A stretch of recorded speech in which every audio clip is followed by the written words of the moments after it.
What's up mga langga? May gabi ka na tanan mga langga. So, our time is teka lang ha, tingnan natin yung orasan. Alas 5:46 ng hapon mga langga. So ayun, nag-intindi pag ganitong oras mga langga, nag-intindi naman tayo ng ating hapunan mga langga, no? So, pasensya na po kayo, ganito kahagard yung face ko. Kasi po, kagagaling lang po namin sa hilot. So, ngayon po yung schedule ko ng hilot mga langga. Kasi, tuloy-tuloy po yung parang therapy bitaw sa ako ang shoulder mga langga. Atong frozen shoulder na ako. Tuloy-tuloy pa rin yung therapy hanggang sa magiging okay yung aking shoulder mga langga. Sa awa ng Diyos, ay okay naman siya. Tuloy-tuloy yung healing. Minsan-minsan, musugmat ba? Minsan-minsan umatake yung sakit. Pero hindi yung katulad noon na sakit, sobrang sakit talaga. Ngayon po ay parang mild na lang siya. Sumasakit siya minsan pero makakaya ko na naman. Hindi katulad noon na para talaga akong iiyak na sa sakit. Pero sa ngayon, thanks God, dahil po hindi na po masyadong masakit yung aking shoulder. Kaya po, tuloy-tuloy yung hilot, yung therapy ko mga langga sa aking hilot mga langga, no? So, ngayon po, kagagaling lang po namin doon. Then pagdating po namin sa bahay, nag-intindi po ko sa garden. So, bukas ko na lang po ipapakita sa inyo yung progress ng garden natin, ha. So, nakapagtanim na po tayo paunti-unti. Pero, hindi po talaga siya madami. So, paunti-unti, nakapagtanim ako kanina ng pipino. Then, kahapon ng umaga, kaninang umaga pala, nakapagtanim kami ng luya. Ni Papa, maraming luya. So, isang talaga siya, isang garden bed na luya, mga langga, yung tanim namin. Para hindi na kami bumili kasi mahilig kami sa kilaw, mahilig kami sa laga. Tapos yung laga, kailangan talaga ng luya. Di ba mga langga? Yung isa sa nakapagpasarap sa ulam, yung luya. Kaya kailangan may luya sa ating garden. And kanina naman, naghanap ako ng seeds. So, na dito mga langga, wala na dito yung libreng seeds. So, nakabili kami kanina doon sa GM Agrivet Poultry and Livestock Supply. Ito yun na. Nakabili ako kanina ng dalawang klase lang mga langga. Pero, itatry ko siya kasi first time kong bumili ng seeds, ng seedling. Tapos first time din ako makapagtanim ng binili na seedling mga langga. So, meron tayo ditong batong or string beans mga langga. Nakabili tayo ng string beans. Mahal siya mga langga, 100. So noon nung nagtanong ako, hindi ako bumili pero nagtanong lang ako, curious ako kung talaga bang mabubuhay pag ganitong seeds ba. So nagtanong ako noon, nasa 35 pesos lang. Pero ngayon, since marami na nagtanim dahil maulan na, naging 100 pesos na siya mga langga. So isang ganito, marami daw itong laman. So hindi siya basta-basta mauubos. Siya, string beans. So since mahilig tayo sa adobong sitaw, kaya magtatanim tayo nito mga langga. So kailangan natin ng malaking lugar. Then naghahanap ako ng malaking lugar na pwede talagang pagtaniman kasi mukatay mo guni siya. Mukan siya baka ng mukatay, ano bang Tagalog ng mukatay mga langga. Basta yun na, mukatay siya. Then nagtry din ako nito, nakapag tanim ako kami noon mga langga ng ampalaya. Pero yung seedling noon ay binigay lang sa amin. Tapos, nung namatay yun, kasi hindi kasi talaga siya forever mga langga. May time talaga na kapag marami na, lalo na kapag marami na siya nabigay na bunga sa iyo, mamamatay talaga siya ng kusa, kahit anong alaga ang gawin mo. So, yung maraming bunga namin ng palaya, nakapagbenta din ako noon mga langga, parang nakapagbenta ako noon ng almost 8 kilos kasi yung kapitbahay namin bibili kasi siya kasi ang lalaki ng bunga, yung isang piraso parang nasa half kilo na halos dahil sa laki niya. Kaya yun, namatay siya. Tapos nakapag-save kami ng seed, tapos itinanim namin ulit, hindi siya sinuwerte. Tapos yung iba, alam nyo naman dito, bigayan, may nanghingi din ng seedling, so binigay ni Papa. I don't know kung kanang giswerte ba ang ilaha, pero ang sa amin ay hindi talaga sinuwerte. Meron kaming tanim dyan, yung nasa balde, nakita ko sa inyo nung una, kuan kanang medyo payat siya, pero hindi namin alam kung ano siyang klaseng ampalaya, kung Bisaya ba siya ng ampalaya o ganito ba siyang klase. Kasi hybrid daw to, malalaki yung bunga niya. Tapos yung nandyan sa ano, nandyan sa balde, hindi ko alam kasi maliliit yung kanyang dahon, siguro dahil maliit pa siya. Malalaman natin yan mga langga kapag magbunga na siya. So, alam niyo mga langga, ngayong panahon na to, ang ingay ng aso. Pag ganitong hapon mga langga, ang mga aso namin nag-iingay talaga. Siguro nakakita sila ng ano ba something. So, check ka lang. Tingnan lang natin. Kaya abangan nyo bukas mga langga, ipapakita ko sa inyo yung, hindi pa siya tumubo ha, pero ipapakita ko na sa inyo yung ano yung pinagtaniman ko. Kasi alam nyo mga langga, ngayong panahon na to, parang gusto ko magtanim. Siguro dahil nung mga nakaraang bagyo, nung nakaraang panahon, gusto kong kumain ng gulay, pero mahal yung gulay. Kaya kung meron tayong tanim, no, dire-diretso na tayong manguha. Kung meron tayong bunga, gaya nitong aming talong, ang laki ng utang na loob ko nitong talong namin. Kaya ngayon mga langga, talagang iniingatan namin siya, inaalagaan talaga namin siya ng todo. Ngayon, umagat, hapon mga langga, andun ako sa aking talungan, sa aking garden. Ayun, nagbungkal ako ng lupa doon para tumaba yung lupa niya ba, hindi bitaw siya magkulang sa sustansya. So, kinuha ko yung mga grass na nasa palibot niya para wala siyang kaagaw sa nutrients ba. So, madami kaming talong mga langga. Marami kaming talong kaya laki ng utang na loob talaga namin dyan kasi ilang beses na kaming sinave dyan sa gutom. Lalo na kapag wala talaga kaming kanang ulam. So, puntahan natin yung niluluto ko, no? Baka masunog na yun. Kita ko sa inyo kung ano yung niluluto ko. Ito yung ulam namin for today's video mga langga. Tamban. Kabili kami ng 1 kilong tamban kahapon. Tapos yung kalahati ay teka lang ha. Ano mga langga, binaligtad ko na lang siya, no? Kay nahirapan ako sa kalisod. Uy, napagwaligtad ba? So yun nga, back to our topic. Nakabili po tayo ng tamban. Ayan, 1 kilo mga langga, yung kalahati. Parang hindi siya umabot ng kalahati. Ginawa ko siyang paksiw kagabi. Tapos, yung kalahati naman is, ayun, pinirito ko ngayon. So, yan yung ulam natin for today. Wala namang masyadong ganap, no? So, wala talagang ibang isda na suroy mga langga, kundi ano lang. So, walang ibang isda mga langga. Yun lang yung suroy ni yung suki namin na nagtitinda ng isda, yun lang, tamban. Merong bangus pero sobrang mahal. Yung bangus nasa almost 300 kasi daw walang masyadong bagsak sa isda doon sa I don't know kung saan, sa Danau ba or something, saan siya nagkumprada. So wala daw kasi daw dahil doon sa ano ba yun? Kumakain daw ng tao yung isda kasi marami daw nawala nung marami pa daw nawala simula nung bagyo ba. Marami pa daw taong nawala, baka daw nasa dagat. So maraming nag-i-issue na naman na baka daw nasa dagat yung isda, kumakain na naman ng tao, mga ganun ba. Pero sa amin dito mga langgas, ano lang, kung kumain ng tao yung isda, yung tao kakain din ng isda. So back to our topic, no? So magtatanim tayo nito, pero dyan sa garden bed sa harap, hindi ko to itatanim dyan sa harap kasi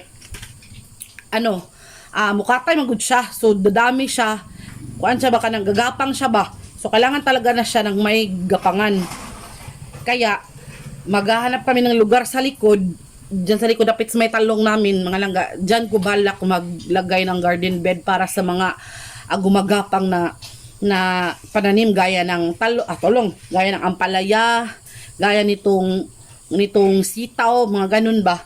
And yung pinsan ni Insik, nagbigay siya sa akin ng sigarilyas.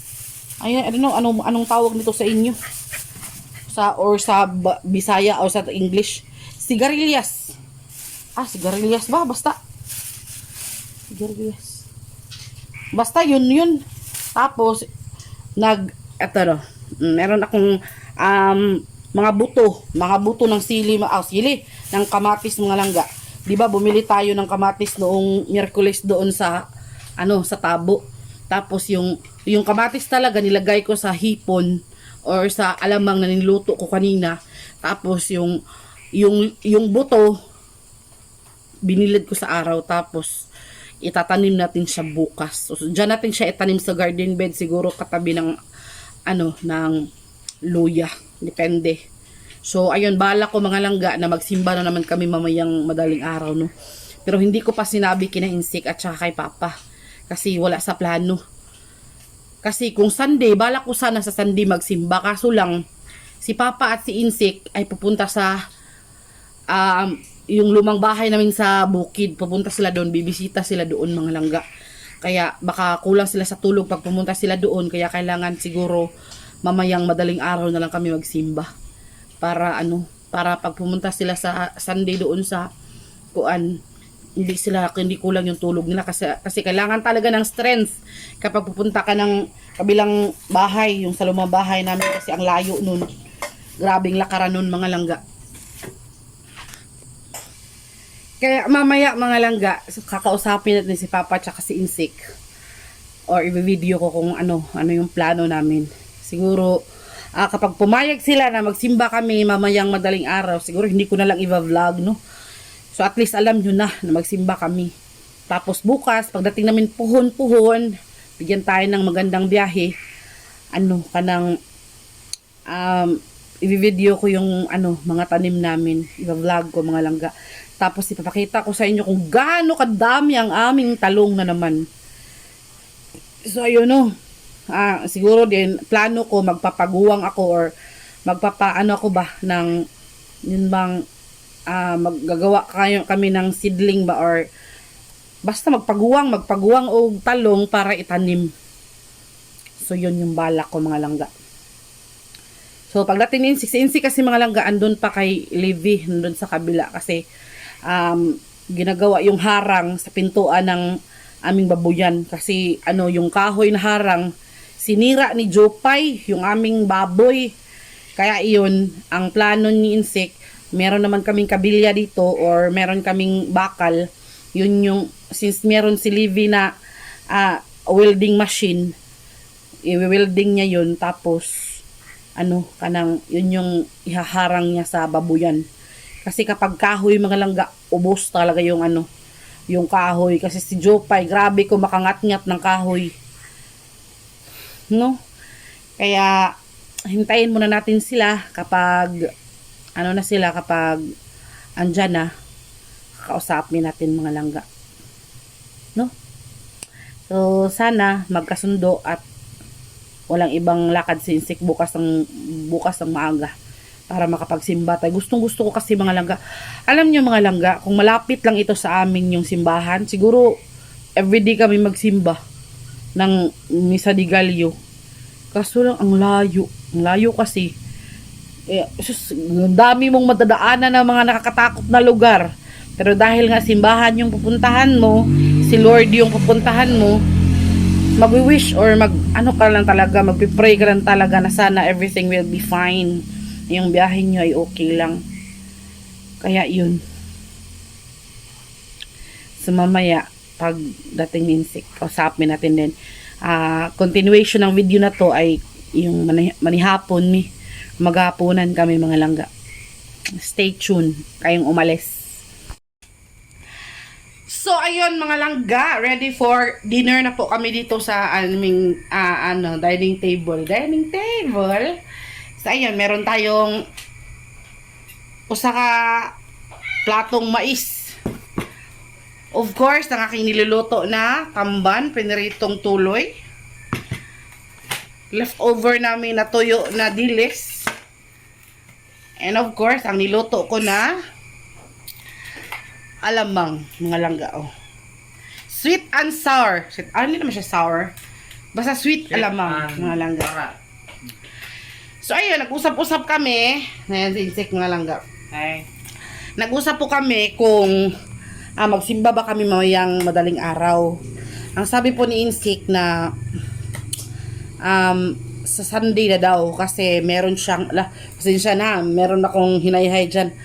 So, ang sabi ni Insik na sa Sunday na daw dahil may laka daw siya ng maagang maaga. Hindi pala, may gagawin siya ng maagang maaga bukas. Kailangan niyang gawin yung kulungan ng baboy kasi nga nasira na daw. Baka daw makalingkawas ang atong So, let's eat. Ipanghatag ng plato, Brad. So, ayan mga langga, ang aming dinner for tonight. Yan o, ang among hipon or, gibira sa other dear. Giliki-liki na niya. Ay, $10. Ang among alamang, ang among pritong tuloy or, ang siya na, tamban. Then, ang aming leftover na dilis. Tapos, meron tayong sawsawa na suka at toyo na maraming sili, mga langga. Ang gwapo na ko ngayon sick, o ang gwapo nga papa, nga way ilis-ilis na mali ang sinina. So, ayun mga langga. Kain na tayo. Let's eat. Let's eat mga langga. So, ayun mga langga. Pasensya na kayo kay na. Kala ko naka-play na ang among video mga langga. Kumain na sila, insect, tsaka si papa. Hindi pala na nag-play. Akala ko nag-play yung yung video. Diyos ko Lord. Hindi ko pala siya na-press ang play. Kaya, yun mga langga. Kain na muna kami ha. Maraming salamat sa panonood. Shout out pala. Shout out. Mega love shout out to Tita Vivian Mariano. Thank you for always watching our video. Sana one day makabisita ka dito sa amin and makapag-usap tayo ulit, tita. And sa lahat po sa inyo, thank you very, very much po sa lagi ninyong panonood. Pasensya na kayo. Super haggard ang inyong Disney princess for today's video. So, abangan nyo mamaya ang aming kuwan. Abangan nyo mamaya or bukas pala ang nagkabuang nito istorya Pasensya na kayo sa background ha. Meron damit dyan na nakasabit. Yung nilabhan ko kasi mga langga, hindi pa natuyo ba? Wala akong maisuot mamayang gabi, ngayong gabi. Kaya, back to our topic. Abangan nyo bukas yung pag-vlog natin sa ating garden mga langga. So, excited na kayo. Excited na din ako. Then, ang nakakapagpa-excite din sa akin mga langga, ang Pasko talaga. Excited ako sa Pasko. Sino dyan na excited sa Pasko? Bahala hindi katulad ng iba na maraming handa. Okay lang na simple lang. Basta importante, excited ako sa Pasko mga langga. So habang ako si Chika dire, yung dalawa naman, kumain na. Ayan, kumain na yung dalawa. Kain, manihapon. Manihapon ta. So, nagutom na daw sila mga langga dahil, naglaro sila ng dama di noche.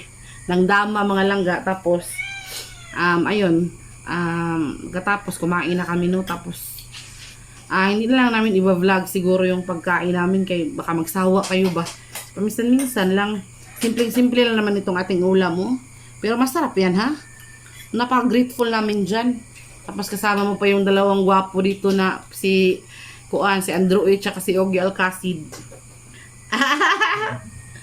So yan mga langga, thank you ulit sa panonood Maraming salamat, pasensya na kayo, naputol pala yung video or hindi ko na-press yung play sa video, kaya marami akong sinasabi na nasayang lang, pero okay lang yun, ang importante. Importante. So, yung vlog natin, yung, absent-minded ako mga langga, pasensya na kayo, kay gusto ko talaga sana na magsimba kami bukas, kaso lang, hindi daw muna pwede kasi may gagawin na importante si insect, yung baboy namin, yung kulungan namin, yung pintuan ng kulungan sa baboy namin ay nasira, kaya nagpaano siya kanina ng pintuan, nag-welding, nagpagawa siya doon sa kay Kuya Levi niya. Kaya yun, kanang gagawin niya bukas, i-install niya bukas doon sa pintuan. So importante naman din yun. Marami pa namang araw. So napag-usapan namin sa Sunday na lang. So, sakto sa Sunday, it's family day naman. Kaya sa Sunday na lang, puhon-puhon. Bigyan tayo ng magandang kalusugan and magandang weather. So, tuloy-tuloy na yan mga langga. Naantok ako mga langga. Kasi nakakaantok pala yung hilot. Hinilot kasi ako kanina. Kami dalawa ni insect. Kasi schedule lang session ko, just like what I've said. Kaya nakakaantok. Gusto ko nang matulog. Kaso lang, hindi pa pwede kasi marami pang pwedeng gawin. Marami pang mga mga anik-anik na gagawin, So, kain muna ako. Ito yung aking pagkain. Ayan. Meron tayong hipon dyan. Yung ginawa kong alamang, iniluto ko lang sa bawang at saka sibuyas. May sili, tsaka may, yan na to? Tomato. Tomato. Yes. Tapos yung seeds ng tomato ay binilad ko sa araw. Tapos tanim natin bukas, mga langga. And nilagyan ko ng maraming mantika kasi kapag hindi siya maraming mantika, mga langga, masunog siya. Pangit yung yung texture ng alamang. Tapos, nilagyan ko ng konting suka. Tapos, nilagyan ko ng pampalasa at sugar. Brown sugar para malinamnam talaga. So, ayan. Abangan nyo bukas, mga langga. So, siguro, pag simba namin sa Sunday, hindi namin i-vlog. Kasi tapos na kami mag-vlog ba. Kasi importante na pag sabi na ako sa inyo na magsimba kami. Sunday puhon, pag walang abirya. Mga langga. So, let's eat first. Kay nagutom na Disney princess niya. Hindi kapoy. So, magpaalam kayo. Bye-bye. Bye-bye po sa inyo. Shout out po sa inyo mga langga. Ingat kayo dyan. And Merry Christmas and advance Happy New Year sa inyong lahat. So, ayun. Bye-bye and God bless. Thank you for watching mga langga. Bye-bye.